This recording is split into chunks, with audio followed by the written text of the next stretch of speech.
The biggest mistake I've seen with sales leaders is that they stay so convicted on their stages. This is my sales process. You must follow this. The frame that I usually use, it's irregardless of stages. AES, right? Where are our prospects at on their journey as a buyer? Are they in the awareness? They don't even know they have a problem. They think they might, but they're just meeting with us to try to maybe learn more about the problem that they may or may not have. They're not sure. Are they at the E or the education? Hey, they know they have a problem. Now they're trying to figure out how to solve it, right? Do I buy a technology? Do I hire somebody? Do I build a process manually internally? And then the last piece of that is the selection or the S. Okay, I've now understood that I have a problem. I've now made a determination that I want to solve it. So now it's about choosing the right vendor. And I think that frame for sellers can help them operate within stages, if built correctly, of like, where is my buyer at in this journey?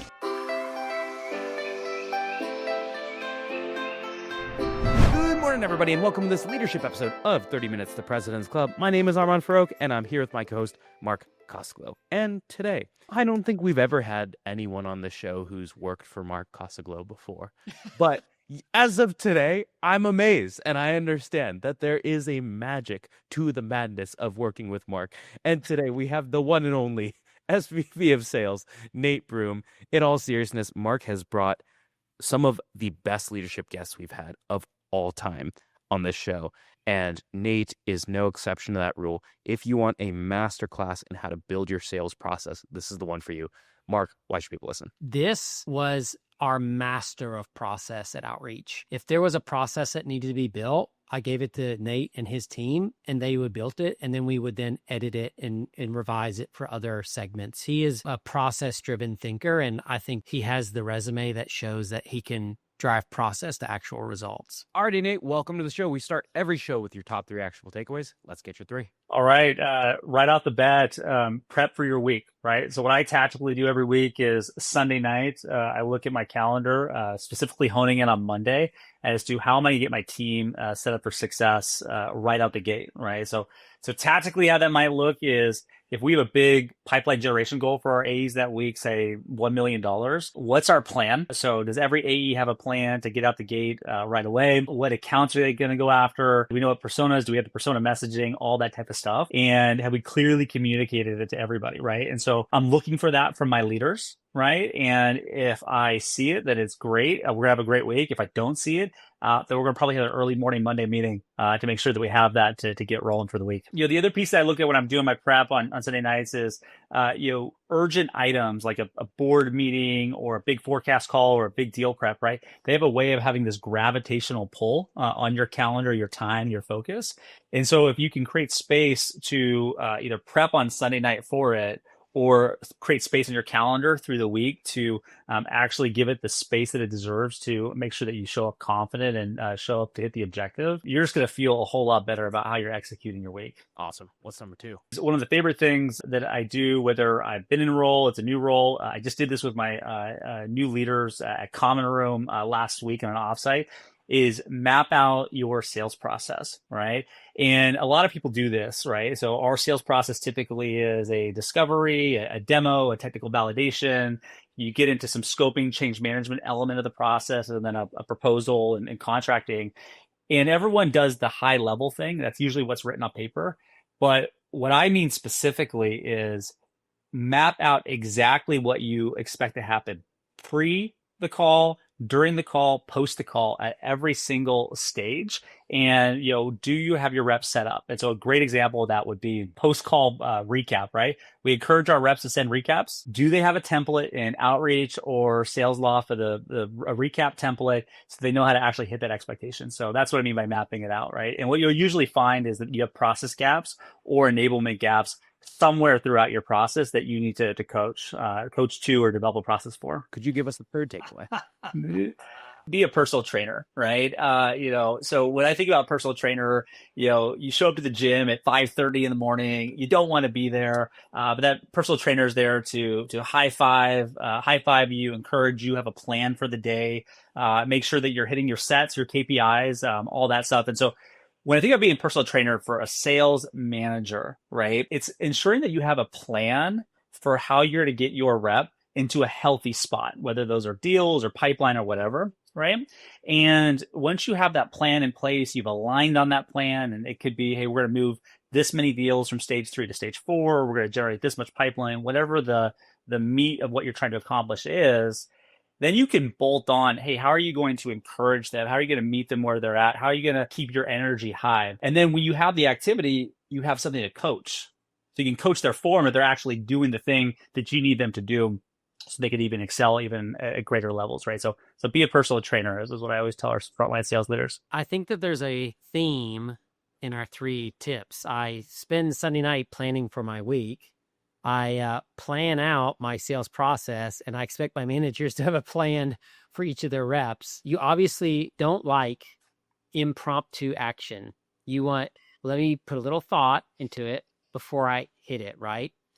So what I'd love to do is, let's go back to Common Room. Like, make me and Armand your sales managers at Common Room, and let's go through this. How do you figure out what your sales process is? How do you map that out? Like, take us through some of the exercise, like where we're working for you right now. Yeah, so we literally did this last week.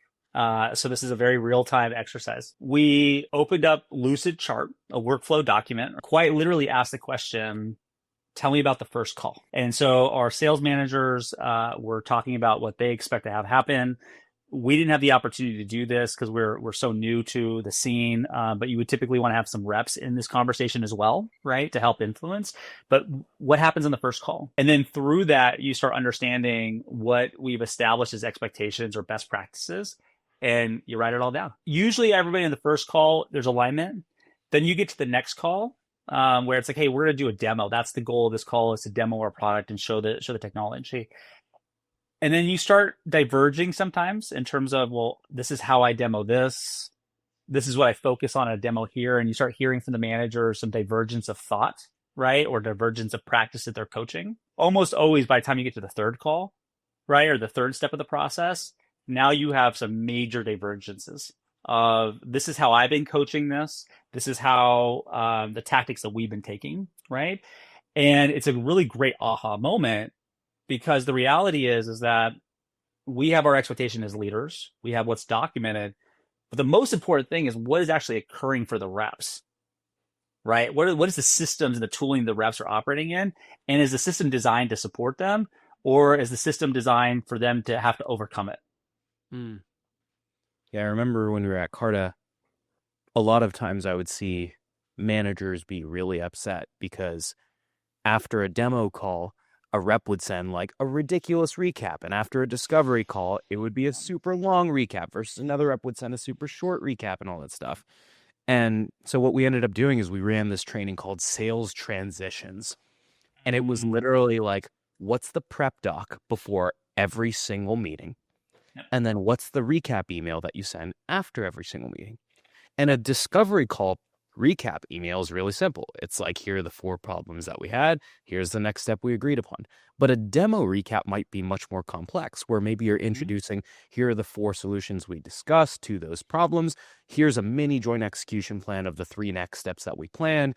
And now we need to kick off whatever it is, something that involves maybe a business case or pulling in power or something like that. Yeah. Every single recap is completely different. And reps will revert back to their bad habits if you don't initially give them a frame of how to approach each meeting.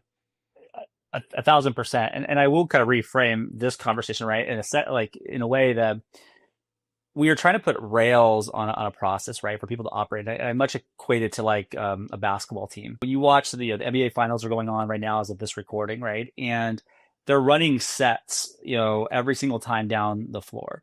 But the whole point is, within the framework of the offense, is to put an athlete on a spot on the floor where they can take the highest percentage shot to make a basket, right?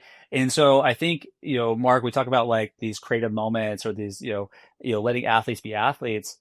The whole point is to put an athlete on a spot on the floor where they can unleash their genius, their authentic self, what makes them, awesome as a seller, right? That something that can't be defined by process, or it pushes the envelope on us as a sales organization of like, here's the new level of greatness, right? And so when I think about process and the importance of mapping all this stuff out, it's really to create those magic moments of where our sellers can go be great, right? And then show us what's possible. What are the key calls in your process that you had to see included by your team in order to feel like, all right, we actually have a fully baked process here? What were those steps? It depends on the segment and what you're doing, right? So I would say that, like, look, I think the audience knows or doesn't know, but Mark, I worked for you for years, and my first assignment under you was leading our SMB teams, right? That was super transactional. You could build your process around calls, right? So it was like, this call is this call, and this call is, we're doing a demo, and this call we are scoping the thing out, and this call we're doing proposal. And you could quite literally build out your sales process around calls. Now, as you move up market, into the enterprise or upper mid market, there's more complexity. I think that's where stages and exit criteria start like playing a way bigger part, right? Because, even though we would like enterprises to do what we want them to do from a sales process, that's not how it works, right? And so, so when I think about exit criteria at the simplistic form, yes, you start with discovery in the first call, right? First and foremost, is there even a problem that we can solve? Just straight up, right? Is there, if we're going to go down this pathway, as a dance partner with an enterprise or an upper mid-market company, is there anything we can solve, right? Is there a project to attach to? So that's what I try for in the discovery, right?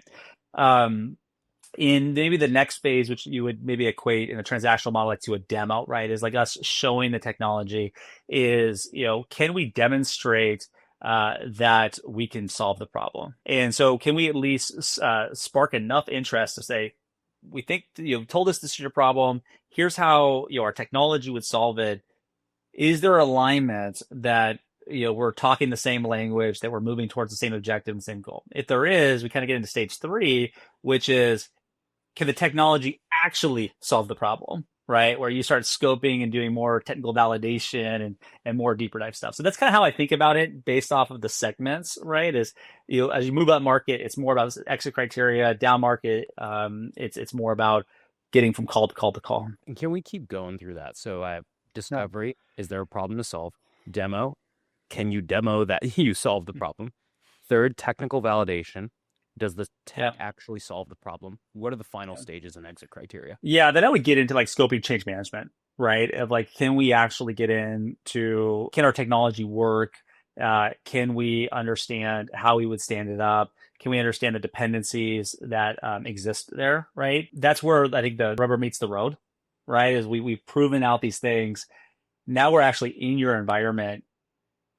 Can we make it true? Can we turn this thing on if we intend to? And then finally, then you get into contracting, which is your proposal, negotiation.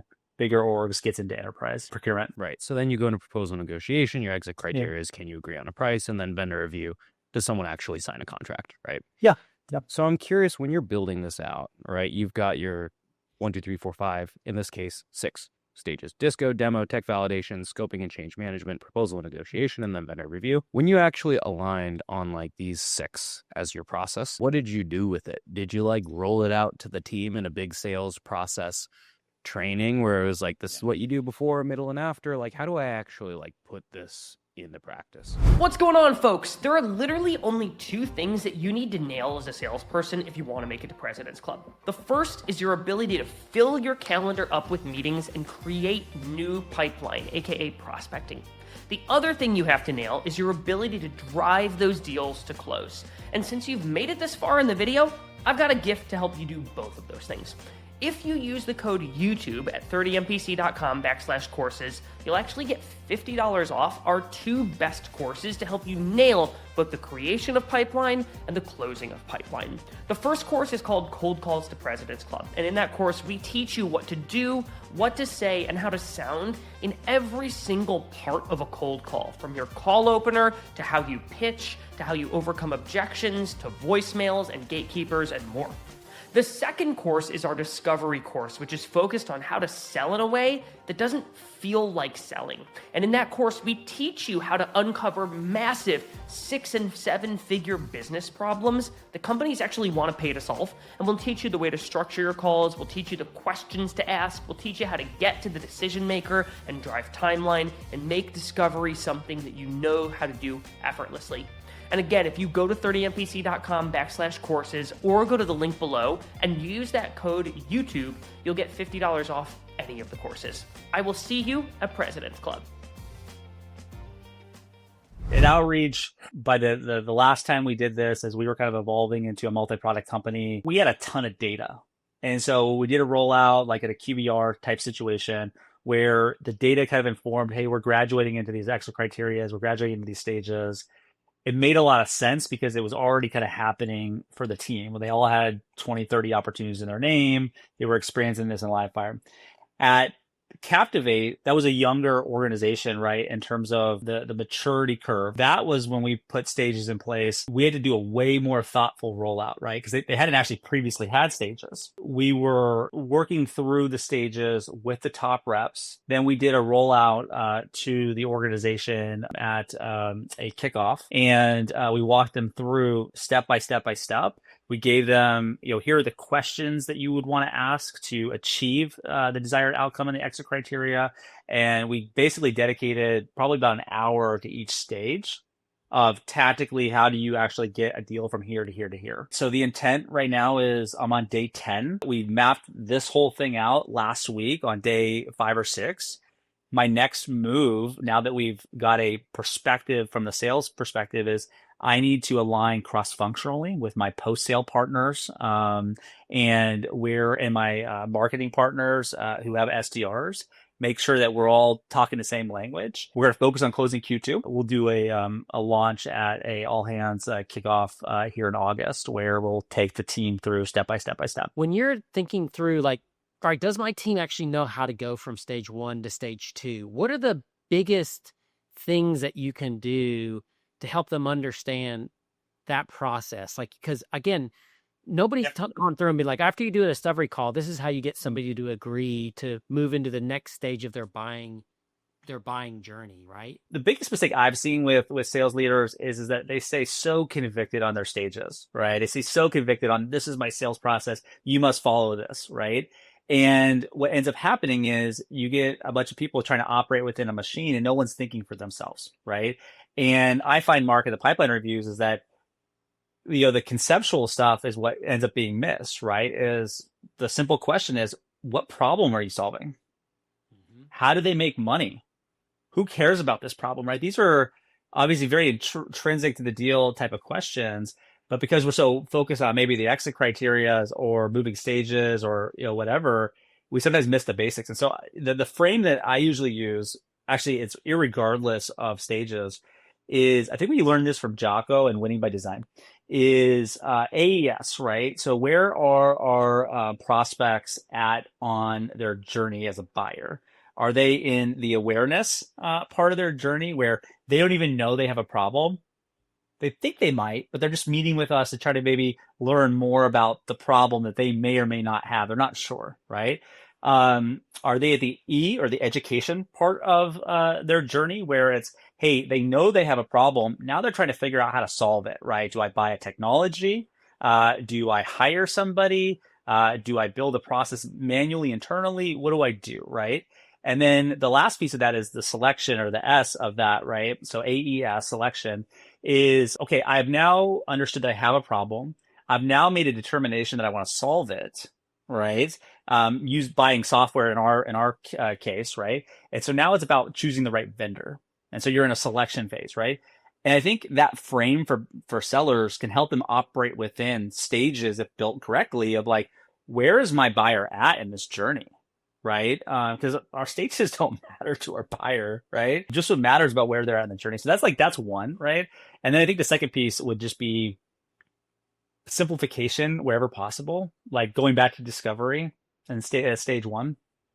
Is there a problem we can solve? That might just be it. You might be your only criteria, right? Obviously, there's going to be other things, but anywhere you can simplify it will help reps navigate. Nate, if we double back on this question, I think an answer that might be helpful for the audience: how do you clearly define what a rep needs to get in stage 1? And that's what you said, is like, is there clearly a problem? And then 2, what do you teach a rep to get it? Like, is that where you're literally teaching discovery step by step? I think giving a sense of like, how do I teach my reps to get that thing? Yeah. Now that we have the exit criteria established, that's what would be really helpful. How are you spending that 1 hour teaching the stage 1 to stage 2? I am not one of these sales leaders that lives and dies on, you've got to ask the best questions in the world. I'm a simple sales guy, right? And so when I think about, Mark, actually, you got this from you back in the day, right? Was what's the win coming off the call? What's a W, right? What do we get a high five about if this goes well on the call, right? And I love that frame because when we establish our exit criteria, and let's just say for this argument that like our exit criteria is only just, do you find a problem that we can solve? Like that's it. That's the only thing we're going for. We're going to give tactics. Here's the types of questions. Hey, what's the O in your OKRs? Right? What's keeping you up at night? What's on your whiteboard right now? What do you and your boss talk about often? What have you identified in your process? What is what's red on your dashboard right now? There's a bunch of different ways to ask the problem question to try to get to the meat of it, right? But what I always tell the reps is, I don't care how you get there, just that you get there, right? And the example I use is like, look, baseball, right? Does it matter if you win the game 9-1 or 2-1? Yeah, if it doesn't matter, right? So if you ask the world's best discovery questions, if you have the best discovery call, it's a 10 out of 10. We all agree that this is the best discovery call we've ever heard. You just did an awesome job getting to what's the problem we're solving. Now you could have the worst discovery call. It can be clunky. You could trip over your words. You're umming and ahhing all over the place. It's not even coherent. But if after the end of that 45-minute or 60-minute discovery call, if you got that one problem that we can solve and they agreed to continue to explore that problem, that's a win. And that's how we got to teach our reps, right? It's more about the meat and the outcome than it is always about like the finesse of how you get there. I think that Nate ran maybe one of the most efficient SMB orgs on the planet. We're talking like, I think we were in the mid-teens on deal cycles, under 30-day sales or average contract value, under 30-day sales cycles, over 130% NRR, 33 to 35% win rates. I mean, 80% participation across the board. I mean, just insane numbers that don't even make sense, to be honest with you. And that was a very transactional sale. And what Nate and his team did is they were very prescriptive. We had a deck. We called them the 5 decks. You master the 5 decks, you will get to a 35% win rate, and you will go to the Bahamas twice a year if you want to, right? And that's what we trained. But then as he was doing so good, we kept giving him bigger and bigger and bigger accounts. Well, by the end, he was doing 6-figure deals regularly every quarter, dozen of them or more. Those required a different type of thing. And that's when he started to say, listen, it's not so much about how you do it, it's about what you end up with. And so if you're a sales leader and you're thinking about process and how prescriptive am I in telling people how to do something, you need to look at where you're at on that transactional to enterprise and sale. The more transactional, the more micromanaged you can make your sales process. The more enterprise, the more it's big picture and like, this is what we're trying to accomplish in the buyer's mind before we move on. How you do that's kind of up to you. What is the big W? Pick another stage, whether it's demo, technical validation, scoping, proposal. What is the big W that you give your reps guidance on getting?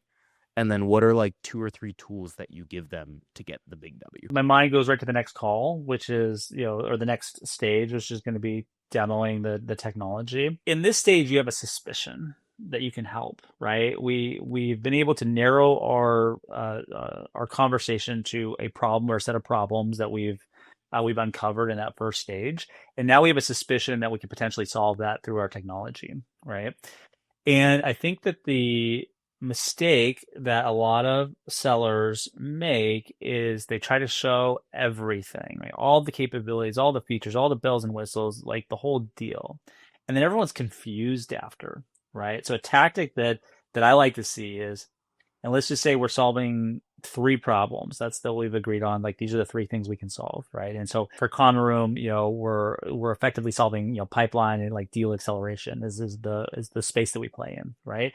And I was on a discovery call on Friday. His big issue, or this economic buyer's big issue, was that, hey, I'm doing great in 2 of my 3 segments, but my commercial segment is 1,000 to 2,000. We're really struggling generating pipeline. So first, that's the topic of the demo. This demo is about how we're going to help you solve, the generating pipeline within this 1,000 to 2,000 employee band. Full stop. Headline, right? here are the three things we're going to show you. So then we set the frame for them. Like, hey, there's three things we're going to show you that lead to this. And then when we go to show those three things, so it's headline, it's, what we're going to go show you. And then we actually go to show you, we're going to show you one thing. And then it's going to be, Mark, I just showed you this thing. Do you agree that this solves your problem? Yes or no? And if it's a yes, awesome. We're going to move on to the next thing. If it's a no, or if it's a maybe, well, maybe we didn't articulate it well enough. Maybe we moved too fast. Maybe we didn't ask the right questions, something, right? So those are the tactics that I would take the reps through in the demo phase. And then again, the end goal, or the W coming out of that phase is, did we show you that we can solve your problem?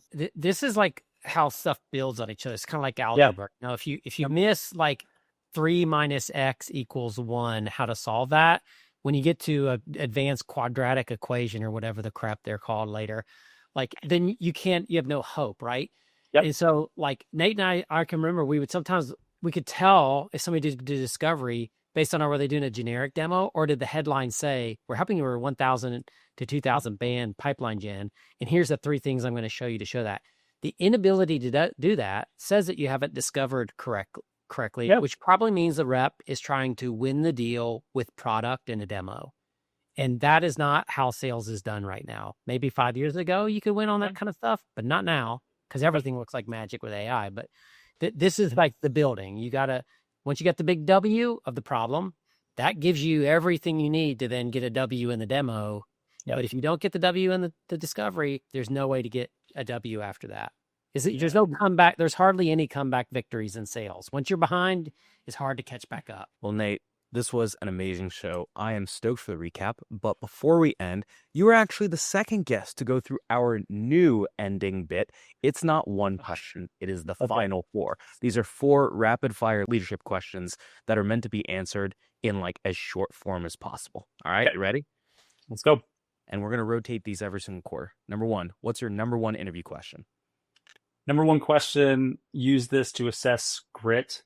What's the story of your life? Takes about 15 minutes, and people who have overcome significant adversity, where they've had to pull themselves up with their bootstraps, had to overcome something, can give you a very detailed answer as to what happened, what did they do, how they overcome that. Number 2, what is the number 1 culture killer on a sales floor? Tolerating poor behavior, straight up, right? So typically you would tolerate it for the benefit of a short-term result, but every time I've made that mistake, it's always had a negative consequence on the team, the culture, or long-term results. What's an example of like poor behavior? Maybe treating our cross-functional partners poorly, right? So it's treating like a transactional relationship, blaming, pointing fingers, et cetera, versus, hey, we're on the same side of the table, right? And they might get the result of where that SC or that implementation team is going to lean in and help them out for that deal. But that second, third, fourth deal that comes down the pipeline, they're going to want to have nothing to do with that rep because of how they were treated on that first term. Number 3, what's the number 1 thing you can do to earn your team's respect? I think for newer leaders, quick wins. Like find them wherever you can, right? So right now I'm day 10. So where can I hop on calls? Where can I make connections? Where can I unstuck things? What were the top items that came up during my skip levels and getting to know the team, right? And try to knock down everything I possibly can really quickly to show momentum and show that I got their back. If you're an established leader, like I was at Outreach for like 6 years, I think towards the end, it was more about process refinement, right? It was about like, hey, look, like, what was working 3 years ago isn't working today. So how do we continue to retool? Right. And actually doing it in a demonstrative way, winning the PR game, if you will, right? Like, hey, I heard you, I hear the problem. There's what we're working on it. Here's the plan we're taking. We're going to roll this out in Q3, helps on the way. And the last one, what's the number 1 way to get promoted as a sales leader? Start leading from your seat. You can be a leader as an IC. You can help others. You can cheer others on. You can bring problems and solutions to your leaders, right? But just start leading. I'll give a personal story here to end it. And Mark knows this well because he was a chief, participant in this, right? Prior to me working for Mark, all I cared about was titles and more money. I went on a journey of self-reflection and all these things before I started working for Mark. And I realized that, hey, listen, the pathway of what I'm going to focus on is just providing value in my seat, right? I'd say just You just provide value from where I sit, right? Don't worry about the next thing. Just do what you're doing in the seat, right? And quite literally for me personally, the second that I made that switch, the promotions, the titles, the money, everything literally followed. Like, I think we had 2 or 3 promotions there, Mark, where I didn't even know they were coming. I didn't ask for them. Like, it was just, I showed up one day and you said, all right, here we go. Right. Which is a beautiful thing. Right. So, but I see with the ICs, like, it's like, just start leading, right? Start participating, start being, because when you're an IC promoting the sales leader for the first time, it should be really obvious. Nobody on the sales floor should question, oh, that person she got promoted. Of course she did. She was the heir apparent. It was so obvious that it was going to be her. In fact, as a rep, I would welcome working for her because she was how she was showing up this whole time, right? So it should be obvious. Alrighty, folks, you got another new bit here. We got a 3-step recap and one thing you can do. So your 3-step recap is as follows. Step number 1, you want to map out your sales process step by step and write down what your reps need to do before each call, what they need to do during each call, and then what they need to do after each call. Step 2, once you have that, identify the big W or the big win for each call, and then give them 3, 4, 5 different ways they can get that big win, but do not over-prescribe. And then lastly, number 3, once you're ready to roll this thing out, you're going to meet with your team for 1 hour per stage, and you're going to break down the big W and the key things they can do to get that big W. And that's how you change your sales process. Alrighty, Mark, what is one thing that everyone can do right now? Take your sales process, take one stage where you feel like your team is doing poorly, take everything that you know about that process and boil it down to just one thing. If we do this, we win 2-1 in 9 innings. It doesn't matter if we win 15-1. Win's a win. And then what you should do is for 2 weeks, have every single meeting that happens inside that stage, have your managers listen to the call and determine, was the win accomplished? Don't let your reps do it. Managers need to do it and see what your win rate is. That will tell you if you need to work on the basics of that stage or if you're ready to move on to a different place. And if you got one way that you could help us out here, well, folks, it's actually going to help you. Mark broke down his 5-stage sales process, and it's the sales process that I've modeled my own off of as well. We're going to include a newsletter write-up to that breakdown of the 5 stages, the exit criteria for each, and what you should do in each stage down below in the show notes. Go check it out. And if you like it, subscribe to the newsletter, folks. We'll catch you on the next one.